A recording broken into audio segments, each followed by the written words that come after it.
నమస్తే. ఇప్పుడు మీరు చూడబోతున్న వీడియో ఖచ్చితంగా మీకు ఉపయోగపడుతుంది, నచ్చుతుంది కూడా. మరి మీకు నచ్చిన విషయం నాకు తెలియాలి అంటే ఈ వీడియోని మీరు లైక్ చేయాలి, షేర్ చేయాలి, అలాగే మన ఛానల్ని సబ్స్క్రైబ్ చేయాలి. మీ సపోర్ట్ని నాకు అందిస్తారు కదా. ఓకే, ఇప్పుడు వీడియోని స్టార్ట్ చేద్దాం. నమస్తే, వెల్కమ్ టు అవర్ ఛానల్. నేను పద్మిని. ప్రస్తుతం మనతో పాటు పరంజీ గారు ఉన్నారు, మాట్లాడదాం.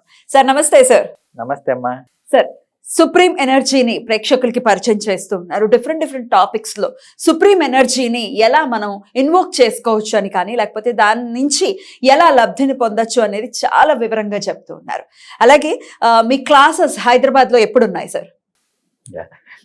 క్లాసెస్ హైదరాబాద్ లో అయితే మే 20th అమ్మా, 20వ తారీఖు ఉన్నాయి. మే 20వ తారీఖు. జూన్ లో క్లాసెస్ ఉండవు, మేలో మాత్రమే ఉంటున్నాయి. మే 20 తర్వాత ఇంకా క్లాసులు ఇప్పుడు లేవు. జూన్ తర్వాత మళ్ళీ క్లాసులు అన్ని కండక్ట్ చేస్తాం. అంటే జూలైలో ఉంటాయి. జూలైలో చేస్తాం. సో ఇప్పుడు మాత్రం హైదరాబాద్ లో మే 20వ తారీఖు క్లాసెస్ ఉన్నాయి. రైట్. రిజిస్టర్ చేసుకున్న వాళ్ళు క్లాసెస్ అయినా ఇంకేమైనా ఉన్నాయా? క్లాసెస్ తో పాటు ఇంతకుముందు కొన్ని వీడియోల్లో మనం మాట్లాడుకున్నాం అమ్మా. ఎందుకంటే ఆస్ట్రాలజీ జనాలు ప్రస్తుతానికి ఏదైతే సమస్యతో బాధపడుతూ ఉన్నారో, దేనితో మా సమస్య పరిష్కరించబడుతుంది అని నమ్ముతున్నారో దానిని కూడా మనం పరిగణలోకి తీసుకొని దాని ద్వారా కూడా వాళ్ళకి కొన్ని రెమెడీస్, కొన్ని ప్రత్యామ్నాయాలు ఏమన్నా ఉన్నట్లయితే వాళ్ళతో మాట్లాడుతూ ప్రస్తుతానికి వాళ్ళు ఏ విధమైనటువంటి మానసిక స్థితిలో ఉన్నారు అనేది ఈ యొక్క లగ్నం వాళ్ళ యొక్క హోరా తెలియజేస్తుంది. కాబట్టి వాటి ద్వారా వాళ్ళకి పరిష్కారాలు మరియు గైడెన్స్ అనేది ఇస్తూ ఉంటాం అమ్మా, ఇది ఖచ్చితంగా. రైట్. సో క్లాసెస్ అటెండ్ అయిన వాళ్ళు సుప్రీం ఎనర్జీ క్లాసెస్ వింటారు. అలాగే వాళ్ళ వ్యక్తిగత ఆస్ట్రాలజీ ప్రకారము ఏమేం మార్పులు చేసుకోవాలి, అసలు ఎలా నడుస్తోంది టైం అనేది కూడా మీ ప్రిడిక్షన్స్ రూపంలో అది కూడా తీసుకుంటారు. ఎగ్జాక్ట్లీ. తెలుగులో సామెత ఉంది కదా, ఒక దెబ్బ రెండు పిట్టలు అన్నట్టుంది. ఇది one shot two birds. One shot two birds. Right sir, beautiful. ఇక ఈ రోజు సబ్జెక్ట్ లోకి వెళ్దామా? ఎస్ సార్, మొన్న మనం ఒక వీడియోలో మాట్లాడుకుందాం, ప్రేమ గురించి ప్రేమను ప్రేమించిన ప్రేమ, ప్రేమకై ప్రేమించిన ప్రేమ ప్రేమను ప్రేమిస్తుంది. బ్యూటిఫుల్ డైలాగ్ ఇది. ఇది నిజంగా ప్రేమను ప్రేమించిన వాళ్ళకి అర్థం అవుతుంది. నిజంగా ప్రేమను ప్రేమించిన వాళ్ళకి ప్రేమ వాళ్ళని ప్రేమిస్తుంది కదా. అయితే మనుషులకైతే ఓకే, కానీ మరి మన జీవితంలో ప్రతి అడుగులోనూ, ప్రతి ఆలోచనలోనూ డబ్బు మమేకమై ఉంది కదా. మీరు డబ్బును ప్రేమించండి, డబ్బు మీ దగ్గరకు వచ్చేస్తుంది అని వింటూ. సో మరి ఎందుకని డబ్బును ప్రేమించిన డబ్బు ఎందుకు ప్రేమించిన వాళ్ళని ఎందుకు రావట్లేదు? ఎందుకు కొంతమంది ఎందుకు కోటీశ్వర్లు అవుతున్నారు? ఎందుకని కొంతమంది మాత్రం అలానే ఎక్కడ వేసిన గొంగళి అక్కడే అన్నట్టుగా ఎందుకని ఉంటున్నారు? అసలు ఏం ఎలా కోటీశ్వర్లు ఎలా ప్రేమిస్తున్నారు, మామూలుగా జీవితం గడిపే వాళ్ళు ఎందుకని ఆ ప్రేమని అంతలా ప్రేమించలేకపోతున్నారు? ఎక్కడ అసలు దోషం జరుగుతోందనే తెలుసుకోవాలనుకుంటున్నారు. Is there any answer sir? మన సబ్జెక్ట్ లో అయితే ఇక్కడ ప్రేమను కూడా భిన్నంగా ఆలోచించాలి, ప్రేమను కూడా భిన్నంగా ప్రేమించాలమ్మా. భిన్నంగానే మన సబ్జెక్టే భిన్నం. మనం సంపాదించే the way of earning is totally different. మన సబ్జెక్ట్లో సంపాదించే విధానం కంప్లీట్లీ డిఫరెంట్. అది మీరు రాజకీయమైనా, వ్యాపారమైనా, సంపాదించడం అయినా, ఏదైనా సరే చాలా డిఫరెంట్గానే మనం వెళ్తూ ఉన్నాం, భిన్నంగా వెళ్తూ ఉన్నాం. సరే, మీరు అడిగిన ప్రశ్నకి సమాధానం ఏంటి అనేది చెబుతూనే భిన్నంగా ఆలోచించి, భిన్నంగా ప్రేమించి ఎలాగ డబ్బుని ఆహ్వానించాలి అనేది కూడా మనం మాట్లాడేసుకుందాం. జనరల్గా మన థియరీ ఏంటి అంటే, ఈ వీడియోలో మీరు ఎలా సంపాదించాలి చెబుతాను, ఈ వీడియోలో మన సబ్జెక్ట్ ఇది, ఈ వీడియోలో మీకు ఈ టెక్నిక్స్, ఈ వీడియోలో మీకు ఇవి నేను ఇస్తాను, ఇవేం మనకు ఉండదమ్మా. మనది ఓవరాల్గా మనకు కావాల్సినటువంటి జీవితాన్ని మనం ఎలా పొందుకోవాలనే విషయంలో మనం వెళ్ళిపోతూ ఉన్నాం. సో భిన్నంగా ఆలోచిస్తూ ప్రేమించడం ఎలాగా, ఎందుకు డబ్బును మీరు ప్రేమిస్తున్నారు, డబ్బు, సంపద, ఐశ్వర్యం, ఐ లవ్ యూ అంటూనే ఉన్నా ఎందుకు మనకి డబ్బు రావడం లేదు అనేటటువంటి అనుమానం ఉన్నట్లయితే, ఎందుకు రావడం లేదు అంటే, ప్రేమిస్తున్నారు మీరు కరెక్టే, కానీ మీ కుటుంబాన్ని ప్రేమిస్తున్నారు, సమాజాన్ని ప్రేమిస్తున్నారు. రోడ్డు మీద ఒక కుక్క యాక్సిడెంట్ అయిపోయి అయ్యో అని మురుగుతూ ఉంటే దానిని ప్రేమించేసి అయ్యో పాపం అని దాని మీద ప్రేమ చూపిస్తున్నారు. అందరినీ ప్రేమిస్తున్నారు, కానీ అందరిలానే డబ్బును కూడా ప్రేమిస్తున్నారా, లేదా అందరి కంటే ఎక్కువ డబ్బుని ప్రేమిస్తున్నారా అని ఆలోచిస్తే, రియాలిటీలో క్యాజువల్గా మనం మాట్లాడుకుంటే, మీకు పక్కనే ఒక 20 లక్షల బ్యాగ్ ఉంది, కానీ ఆ పక్కనే మీ కుటుంబ సభ్యులు ఒకళ్ళు ప్రాణం ప్రాణాపాయం ఏం కాదు కానీ విలవిల్లాడిపోతూ ఉన్నారు. మీకు చాలా ఇష్టమైన మనుషులు విలవిల్లాడుతున్నారు. ఆ బ్యాగ్ తీసుకుంటారా, వీళ్ళ ముందు హాస్పిటల్కి తీసుకెళ్తారా అని అడుగుతాం. సహజంగా అడిగితే అందరూ చెప్పే సమాధానం ఏంటమ్మా? వాడిని హాస్పిటల్కి తీసుకెళ్తాం కదా, ఇదే చెప్తారు. మీ అందరు అసహించుకునే సమాధానం ఏంటంటే, నేనైతే ముందు బ్యాగే పట్టుకుంటాను.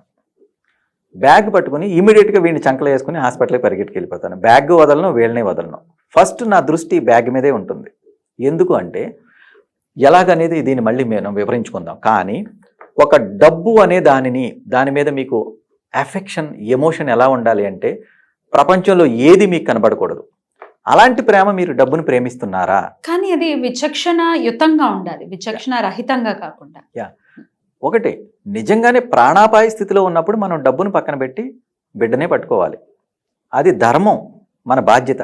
కానీ అందరూ ఇక్కడ ఎలా తయారైపోయామంటే, ప్రతిదానికి చిన్న విషయానికి ఎమోషనే.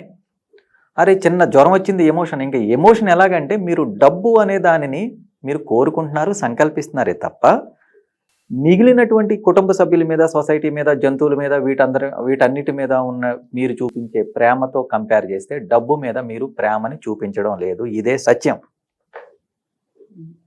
ఫ్రీగా క్యాజువల్గా మీరు చెప్పండి అమ్మా, అలా చేస్తున్నామా, చేయట్లేదా? చేస్తున్నాం. అంటే వస్తుందిలే, డబ్బు ఎప్పుడు అవసరమో అప్పుడు వస్తుంది, మనకి ఎంత రాసి పెట్టుందో అంత ఖచ్చితంగా జరుగుతుంది అనే థాట్ ప్రాసెస్లో ఉంటాం జనరల్గా. అవునమ్మా, రావాల్సిన టైం వచ్చినప్పుడు అదే వస్తుంది, ఎక్కడికి పోద్ది అంట. ఏంటంటే, మీ జీవితంలోనే అత్యద్భుతమైనటువంటి ప్రముఖమైన పాత్ర పోషిస్తున్న డబ్బేమో రావాల్సినప్పుడు అదే వస్తుందంట. అంటే కేర్లెస్. మీరు డబ్బుకి ప్రాధాన్యత ఎక్కడిచ్చారు? ఇవ్వాలి, ఇచ్చి తీరాలి. ఎలాంటి ప్రాధాన్యత ఇవ్వాలి సార్, అది చెప్పండి. సింపుల్ అమ్మా. మీరు ఈ వీడియో స్టార్ట్ చేసిన ముందే మీరు నన్ను అడిగారు ఒకటే క్వశ్చన్. డైరెక్ట్గా మీరు క్వశ్చన్ ఏంటంటే, మేము ప్రేమిస్తున్నాం, డబ్బును కూడా ప్రేమిస్తున్నాం, కానీ రావడం లేదు. మిగిలిన వాళ్ళని ప్రేమిస్తున్నాం, వాళ్ళందరూ మా దగ్గర ఉన్నారు, కానీ డబ్బు మాత్రం మా దగ్గరికి రావడం లేదు. మా ప్రేమలో లోపం ఉందా, రానటువంటి డబ్బులో లోపం ఉందా? దాని అర్థం ఇదే. డబ్బులో లోపం లేనే లేదు. మీరు కోరినంత, మీరు అడిగినంత ఇవ్వడానికి విశ్వం రెడీగా ఉంది. కానీ మీరు అడిగే విధానం కరెక్ట్గా లేదు, మీరు ప్రేమించే విధానం కరెక్ట్గా లేదు. ఎందుకు లేదు అంటే, మీరు డబ్బుని మించినటువంటి ప్రేమ మీ బిడ్డల మీద, భార్యల మీద, సొసైటీ మీద చూపిస్తున్నారు. భార్యలు భర్త మీద, భర్తలు భార్య బిడ్డల మీద. ఎమోషన్స్ మనం ఒకళ్ళ మీద ఒకళ్ళకు ఉన్నటువంటి ఎమోషన్ని మించి డబ్బు మీద ఎవ్వరికీ లేదు. ఇదే నిజమమ్మా. మీరు అవునని కూడా ఒప్పుకున్నారు కదా ఇప్పుడు. ఎందుకంటే ఆ ఎమోషన్ని నిజంగా డబ్బు మీద పెట్టి ఆ తరువాత మీరు పిల్లల్ని, భార్యల్ని చూస్తే మీ జీవితం అద్భుతంగా మారుతుంది. ఆ డబ్బు అనేది ఖచ్చితంగా మీ దగ్గరికి చేరుండేది, మీరు సృష్టించగలిగే వాళ్ళే. అది పిచ్చిలాగా అయిపోయే ప్రమాదం లేదా సార్? ఇప్పుడు డబ్బు డబ్బు డబ్బు ఉందని ప్రేమించి ఎవరి కోసం అంటే, ఆ డబ్బుని సంపాదించేది, సృష్టించేది మీ బిడ్డల కోసం, మీ సౌకర్యం కోసమే. అది ఎక్కడికి ఎందుకు వస్తుందంటే, మీ సౌకర్యార్థం కోసమే మీరు సృష్టిస్తున్నారు. అలా పిచ్చి పట్టినట్టు అదే పనిగా ఆలోచిస్తూ ఉంటే ఏదైనా అంటే తప్పుదో వెళ్ళే ఛాన్సెస్ ఏమైనా ఉంటాయి? ఖచ్చితంగా ఉంటాయి. థ్యాంక్ యూ అమ్మా. మీరు ఈ క్వశ్చన్ అడిగేటప్పుడు నాకు ఒక స్పార్క్ వచ్చింది. ఏంటంటే, నిరంతరం డబ్బుకు సంబంధించినటువంటి ఆలోచనలతో ఉండండి, కానీ ఇక డబ్బే మీ ప్రపంచం అన్నంత పిచ్చి అయిపోయారు అనుకోండి, నిజంగానే మిమ్మల్ని డబ్బులు పిచ్చోళ్ళు అంటారు. మీకు ఇక ఎమోషన్స్ అనేది చచ్చిపోతాయి. మనుషుల మీద ఎమోషన్సే ఉండవు, కేవలం డబ్బు డబ్బు డబ్బు డబ్బు. అలా కాదు, మనం ఒక బంధాలు, బాంధవ్యాలు, బాధ్యతలతో ఉన్నాం. బిడ్డల్ని ప్రేమించాలి, భార్యను ప్రేమించాలి, మీ చుట్టూ ఉండే ప్రతి జీవిని ప్రేమించాలి. ఎంతలాగంటే, నిన్ను నువ్వెంతగా ప్రేమించుకుంటున్నావో అదే విధంగా మనుషుల్ని ప్రేమించాలి. నీ అవసరం కోసం డబ్బుని సృష్టించాలి. సృష్టి కోసం ఉండే ప్రేమ వేరు, అనుభూతి చెందడం కోసం ఒక బిడ్డ, భార్య అనే రూపంలో ఉండే ప్రేమ వేరు. కాబట్టి మీరు డబ్బుని ప్రేమించే విధానం వేరుగా ఉండాలి, మనుషుల్ని ప్రేమించే విధానం వేరుగా ఉండాలి. అవసరాల కోసం డబ్బుని సృష్టించే విధంగా డబ్బుని ప్రేమించి సృష్టించండి. తదుపరి కుటుంబాన్ని ఆరాధించండి, ప్రేమించండి. డబ్బు సృష్టింపబడుతుంది, అనంతమైనటువంటి డబ్బు ఈ మహావిశ్వంలో ఉంది. మీరు దానిని సృష్టించేటటువంటి నమ్మక వ్యవస్థ మీలో లేదు. ఆ నమ్మక వ్యవస్థ మీలో ఉన్నప్పుడు తక్షణమే అవకాశాలు మీ ముందుకు వాలుతాయి. Right sir, thank you so much. నమస్తే. నమస్తే అమ్మ.